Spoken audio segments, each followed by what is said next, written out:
This is IBM Museum, and I'm actually doing some preparations tonight for the live stream that I'm doing tomorrow, March 5th, 10 a.m. my local time, which is GMT -7.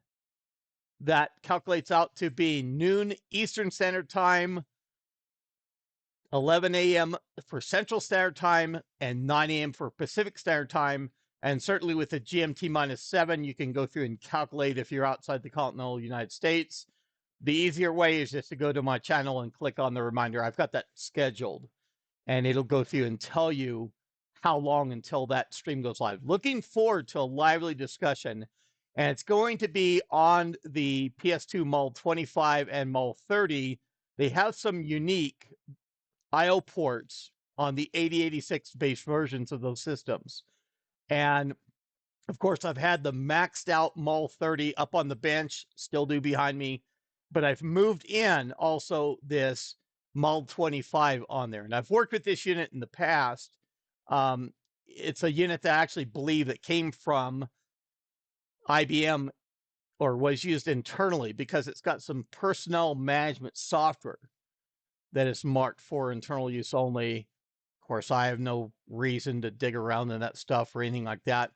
Just noticing, what it is, and it did even go through and had some upgrades on it that are put on there. I'll show the ports on the back, but it has a Mathco processor inside, actually rated for, and I think I've left it inside.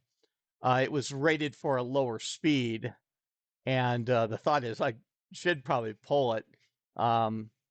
It's supposed to be running at, it's rated for like the 5 megahertz speed and running at 8 megahertz on this planar. I'll go through and get showing the ports on the back, because you notice the CRT is facing away from the webcam in this case. And you see some leads in there. I've got it all actually all connected up. It's even running right now. So let me go through. I'll bring up the image that I want to show and then kind of show a little bit. It looks like I've got shadows on there, but I can go through and use a flashlight. So this is the image I'm referring to, and that is where the back of the Mul 25. And I've also shown on the Mul 30, even had the previous video where I swapped the mouse and keyboard. These are the ports for the mouse and keyboard, the PS2 ports. But, they're just labeled as 1 and 2. They're not iconized with a symbol for keyboard and mouse or labeled anyway. And that's because it doesn't matter. You can go through and connect up the keyboard to either port and the mouse to the other port. And the system figures it out. It actually tracks it in an IO port register that I've shown video. I'll get showing that a little bit more tomorrow as well. That's IO port register 66 hex. And that has everything to deal with these ports 1 and 2 on the PS2 Mul 25 and Mul 30. Those 8086 base versions. When it got to the 25 286 and the 30 286, they went through and started labeling as keyboard and mouse. That doesn't have the same functionality as what we see here. And then even for the 25SX in the same case as what we're seeing, they went through and it's a different layout on the back, and they mark it with labels actually on the tray of keyboard and mouse. And they also go through, you'll notice the port that's up above that, and that's a relatively critical thing for the purpose of the CRT facing away from me, because that is an external video port. It's from a module called the PS10. It was produced by a third party. I've got some literature around stuff like that. There's videos on that. I'll go through and I can link those into the video description. Went through and gave away one to the YouTube channel Heikemon Mike. And so you can see it there. He's showing the inside of the of that unit where that module's set up. And then the we'll get to see it here as it is with the how I've got the image capture connected in to it. Let me go through, I don't know if I want to necessarily get off screen. You can see the unit right over my shoulder, but I'm going to get going through. Yeah, let's get down, get myself off the screen here. And in fact, so I've got the picture of showing the ports 1 and 2 up there. I'll go through. I don't want to really adjust my camera too much or anything like that, or I can tone down my flashlight just so it doesn't go through and brighten things too much. But of course, there's the section with the ports 1 and 2 and my video capture on top. I could go through and I could tighten in the retain screws for that. And then this unit, of course, the parallel and serial port from the planar, and then it actually has an AST 6-pack in there with a real-time clock on it, and it's actually the same clock chip style as on the Model 30, although that's a separate driver, and we'll look at that in a moment.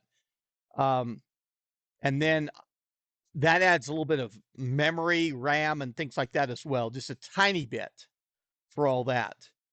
And that's why, for the internal use at IBM, that was it must have been kind of interesting for that, just to beef up the system a little bit more. And then on top here, this is actually the 4869-001 adapter. It's the same one that's in the Model 30 that runs this external 5.25-inch drive. So even if I'm not able to work with the diskette drive that's on there, the 720 KB gives me problems, I could go through and even pull out these 5.25-inch diskettes to transfer things from the Model 30 to the Model 25, and that would be mainly just that. I'll have to see if that I/O port viewer or something like that might be a handy thing to have over on the Model 25, just because it doesn't have the same real-time clock that's on the Model 30. And so that's an option. I can just go through with the unit and actually swap the cable between the two during the live stream or whatever. I'll have to see. I mean, I can even swap that video capture cable as well. I do have the Model 30 actually connected up to this back display here over the top, just on a separate input that I could switch over to or whatever, if that became a critical thing.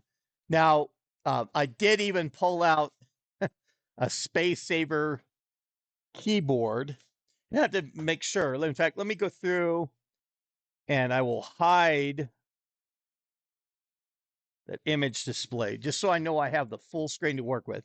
But there's the SSK, the Space Saving Keyboard as it was known, that was typically included with the Model 25 later on. I mean, it was an option. You could get the Space Saving Keyboard instead of the full-sized keyboard that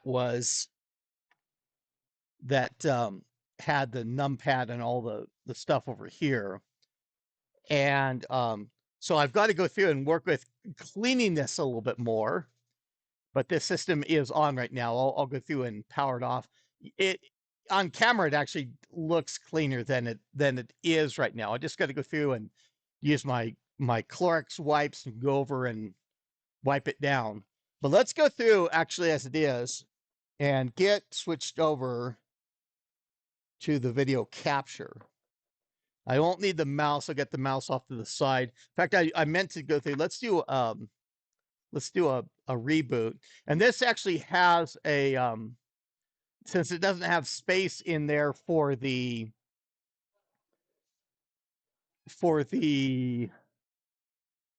additional hard drive controller, this is run from, I'm trying to get myself back up on the screen here too. This is run from the planar.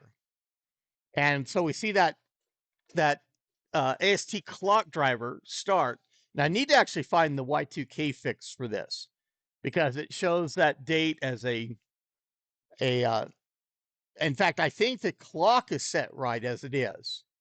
And remember, we can do that through the debug utility to go through and probe at those ports. That might be something. Well, it's the MAL25 having the real-time clock. I mean, we could check the comparable ports for where that AST clock, real-time clock is on the 6-pack board, just to kind of see a comparison. And they did some things different from IBM. This chip does not actually have a necessarily a year or century area calculation, and we'll get investigating that as well. So it is interesting that this has that AST clock. But there's a patch for this that goes through and makes it effectively Y2K compliant, or it shows a 4-digit year that you can actually patch a version of the ST clock. It's interesting here that it's marking the March the 4th as 1999, and that time's a little bit high. It's an hour off just from just probably from the daylight savings time. I probably shouldn't even go through and change that since we're encountering the daylight savings time shift very soon here. But I wanted to see if I had space on the system with that dirty keyboard. I don't know, or I don't know if I just fingered that.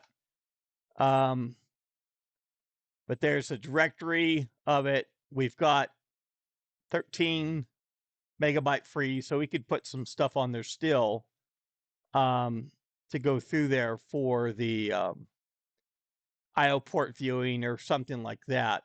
Might be kind of interesting to see. But I just thought I'd kind of run over the aspect of the machines I brought out and go through, and I'll probably go through and at least try and dig out some diskettes that I can use to transfer over that IO, the full screen, the UNPC IO port viewer, just because that's a real helpful thing in this for doing the investigations that I'm trying to do here.